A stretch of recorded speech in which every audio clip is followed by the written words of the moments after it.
What's up, everybody? It's me. Today I'm doing an album review, and it's an album by a woman who's absolutely iconic. I'm talking about the Queen of Pop, Madonna. And the album is called Finally Enough Love, 50 number ones. And it celebrates not only 50 number ones on the US Billboard dance charts, but also 40 years of her recording career. So, yeah, this is the 3 CD package. And I'm giving you my thoughts on some of those songs, not all of them, and on Madonna in general. So let's get right into it. So CD1 starts with Holiday, classic. This is the 7-inch version, shorter than the album version, but not really different in terms of the arrangement. Yeah, classic song. So Material Girl is on it. This is the song that Madonna once said she regretted recording it because of the title. The media in particular would call her Material Girl for a long, long time, if not still to this day. And but ironically, she did another version of this song a couple weeks ago. So maybe she forgot about it, or she doesn't care anymore.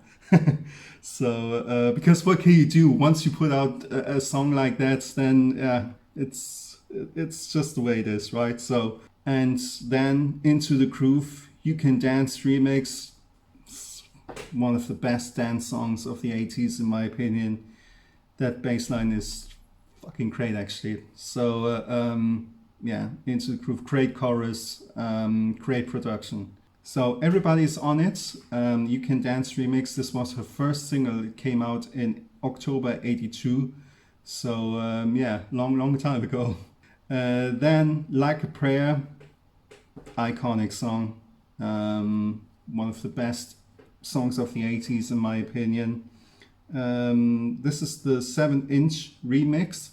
I still prefer the original, but in my opinion, what's interesting about Like a Prayer is that Madonna in the past obviously rearranged Like a Prayer in particular for her tours, and but no matter how much he changed the arrangements, the melody always stood out. So shout out to Pat Leonard, who co-wrote not only Like a Prayer but also La Isla Bonita and many other songs. Yeah, it's great melodies. Live to Tell as well. And I think he was responsible for the melodies, for the musical side. And Madonna wrote the lyrics. I think that's how the collaboration worked. So Vogue is on it, single version, another iconic song. And in my opinion, this is one of those songs that you can't really remix. It's impossible. It doesn't work for me anyway. It's the same with Billie Jean. How can you remix that? It's with Billie Jean, you need the bass line, you need the drums, you need all those elements that made those songs so iconic. And with Vogue, it's the same. So, and then Justify My Love, written and produced by Mr. Lenny Kravitz. And this is the Orbit edit, remixed by William Orbit, who would later produce some of the songs on the Ray of Light album. And yeah, it's a little bit different. I don't mind it, but I still prefer the original. So Erotica is on it, Underground Club Mix. It's okay, but my favorite version of that song, besides of the original, my favorite version would be the version that she did on the Confessions tour. So then Secret is on it, Junior Slush's single mix, but it doesn't really work for me. I still prefer the original because they changed the tempo, and yeah, it doesn't really work for me. But nevertheless, it's a great song. But yeah, I need the R&B flavor.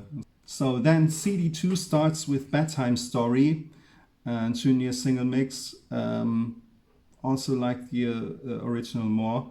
This is a song written by Björk.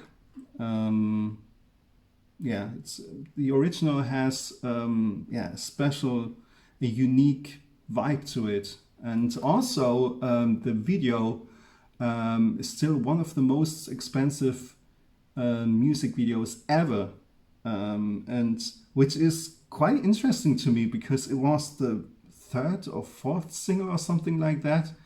And usually you would spend big money on the first single to promote the album, but I think they wanted to make a statement artistically, so they spent a lot of money, millions, to make the video for Bedtime Story, and yeah, it still looks cool. And yeah, it's still in the top 5, I think, most expensive music videos ever. So then Don't Cry For Me Argentina, a Miami mix edit. This is of course the soundtrack for Evita. And but this is probably the weakest remix of all of them. I don't know, you can't really remix a ballad or change a ballad into a dance track.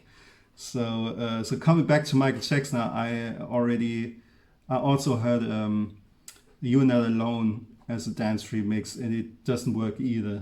So, and then Frozen, Ray of Light, and Nothing Really Matters. I still prefer the originals because for me the original versions are untouchable. Ray of Light is still one of my favorite albums of all time and one of the greatest albums in pop music, in my opinion. So yeah, Ray of Light is Madonna's best album, in my opinion. So music is on it, deepdish.com radio edit. But I still prefer the original. It slaps more, the beat slaps more. And yeah, it's quite interesting. It only has one chord throughout the whole track. So yeah, that's all you need. And also the message, music makes the people come together. Yeah, that's all you need. So great song. So, and then What It Feels Like for a Girl, Above and Beyond Club Radio edit. This is the version that can be heard in the music video, and I've only known that version because of that video for the longest time. It took me quite a while to get to know the album version, but I still prefer the remix. So, and then Impressive Instant. This wasn't even a single, but it was number 1 on the club charts. So yeah, it should have been a single, or could have been a single, in my opinion. So Die Another Day, Deep Sky radio edit. Some people say it's the worst Bond song ever, but I don't think so. But there have been some great Bond soundtracks: Living Daylights, License to Kill, GoldenEye, Diamonds Are Forever. So then American Life, Felix the House Cats Devon Dazzle edit. This is probably the remix of all those remixes that is most different compared to the original. Yeah, I don't mind it. Yeah, it's quite interesting to listen to. And then Love Profusion, Ralphie Rosario house vocal edit. It's a good remix. I like it. And then CD3 starts with the worldwide smash Hung Up, and it's the SDP extended vocal edit. I forgot what the D stands for, but SP stands for Stuart Price, who also produced the original and co-wrote it actually, and also obviously it contains the sample of Gimme Gimme Gimme by ABBA. So Björn and Benny made some cash. And it was a worldwide smash. I think it was number 1 in 40 countries or something. So yeah, a huge hit for her. So, and then Sorry, PSB Maxim Mix edit. This was remixed by the Pet Shop Boys, and also there's some elements that you could hear on the Confessions tour. Yeah, good stuff. And then Get Together, Jacques Lucan vocal edit. Jacques Lucan is the nickname of Stuart Price, and I love the original track. So yeah, it has a certain magic to it. and with the synth and the percussive parts, and yeah, one of my favorite Madonna songs ever, Get Together. I loved it since the first time I've heard it. So great song, and yeah, she sounds great on it. Wonderful vocal performance. And then 4 minutes, Bob Sinclair's Space Funk edit. This is of course the song that she did with Justin Timberlake and Timbaland. It's never really one of my favorites. I don't mind it, but it was never really one of my favorites. I can understand why it got big though. And then Celebration Benny Benassi remix edit. This is the version that can be heard in the music video. I still prefer the Paul Oakenfold version, but I don't mind this version either. Yeah, I like both. So, and then we have Gimme All Your Lovin' Party Rock remix featuring LMFAO and Nicki Minaj. This is the version that I still prefer over the original. I never really cared about the original, put it that way. The whole MDNA album wasn't a masterpiece in my opinion. I don't know, there are certain songs on it that's not really memorable, or not really, never really cared about that much, put it that way. There are Some Girls, Superstar, Ooh La La, You're My Superstar, oh, whatever. Girl Gone Wild, Avicii, rest in peace, Avicii's UMF mix is on it. There are certain elements that I like about that remix. So, and then Turn Up the Radio, Orphanism remix edit. Also, I like this version more than the original.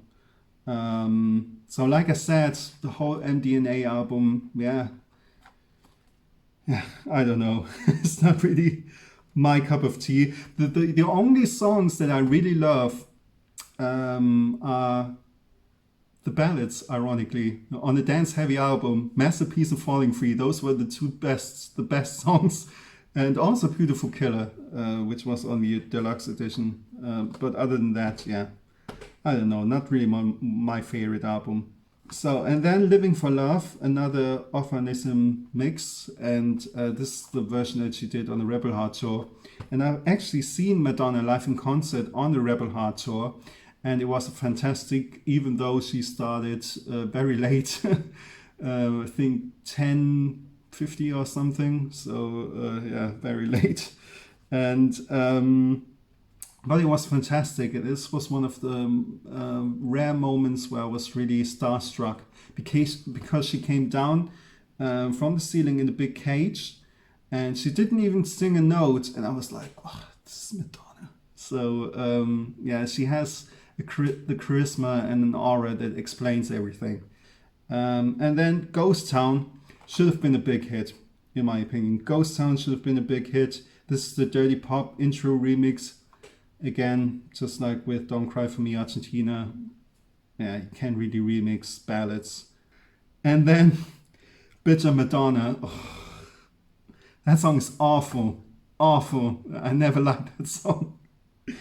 And even though, ironically, it's the last charting single in the US, that's, even though it was 84 or something, and maybe Nicki Minaj helped with that, but why? And also, the funny thing is, if you take a look at the album track list for Rebel Heart, you have Bitter Madonna, and then after that, you have Hold Tight and Joan of Arc. So, quite a difference in terms of quality, in my opinion, but yeah, that's just my opinion. I Rise, Tracy Young's Pride intro radio remix. Yeah, I prefer the original because of I don't know, it's can't really remix a song like that with a social conscious lyric into a dance track. It doesn't really work for me. But then Crave, also remixed by Tracy Young. I like both versions equally. I like the original, the album version, that's more acoustic, and the Tracy Young remix, obviously more dance heavy. So yeah, like both versions. And then her 50th number one, I don't search, I find. I like both versions. This is the Honey Dijon radio mix, 50 number one, and this is actually record breaking because no other artist has achieved 50 number ones in 5 different decades. So 80s, 90s, noughties, 10s, 2010s, and then the 2020s. So yeah, outstanding. So there we have it. Finally Enough Love, 50 number ones by Madonna. Yeah, look at this. All those single covers. This is her career, ladies and gentlemen. Some critics said back in the day that she's a one-hit wonder. Yeah, right. But granted, I mean, if you listen to those first couple of songs like Lucky Star, Burning Up, you wouldn't think that she would still be around in 40 years' time. Because vocally there was also not much to it. Yeah? So, and to this day I say Madonna isn't really the best singer from a technical point of view. But that's not really the most important thing. Because what I like about her voice is that she has certain diversity, if you know what I mean. So a different vocal delivery. Holiday, for instance, is completely different from Frozen. And also with Justify My Love or Erotica, you have that spoken word whispering stuff. So that's something I've never heard Whitney Houston or Mariah Carey do. I've always seen Madonna primarily as a recording artist, by which I mean writing songs and recording them, being in the studio act, basically, or studio artist. And then second, she's a dancer, because that's what she wanted to be in the first place. And then she's a singer. And then at the very bottom of the list, she's an actress. Well, not a good one. But that's another story. I mean, there are people who say she's not relevant anymore, or she hasn't had a big hit in I don't know how many years. But I mean, she had hits for 25 or 30 years on the pop charts. Isn't that enough? I mean, so many artists dream of having one number one song, you know, and she had more than that, you know, much more than that. So that's an achievement. And also, she's still alive. I mean, if you think about it, it's quite tragic. You know, Michael's gone, Whitney's gone, Prince is gone, George Michael's gone. All those big 80s acts didn't even reach their 60s. So she must have done something right. So I don't like everything that she does either. I don't like every performance, or sometimes I think you shouldn't post every damn video on Instagram. But yeah, that's the way she is, right? But on the other hand, why shouldn't she enjoy herself? You know, you're not dead when you're in your 60s. So yeah, she can do whatever she wants, basically. So and people can like it or not. So she even sang about that. Yeah, so this is who I am. You can like it or not. You can love me or hate me, but I'm never gonna stop. The Madam X album, for instance, was quite interesting in the sense that it wasn't really mainstream, so it was quite brave to do that in her stage of her career, because she's had all the pop hits. So yeah, I'm looking forward to hear some new stuff. This was my review of Finally Enough Love. I hope you enjoyed it, and yeah, have a good day. Bye.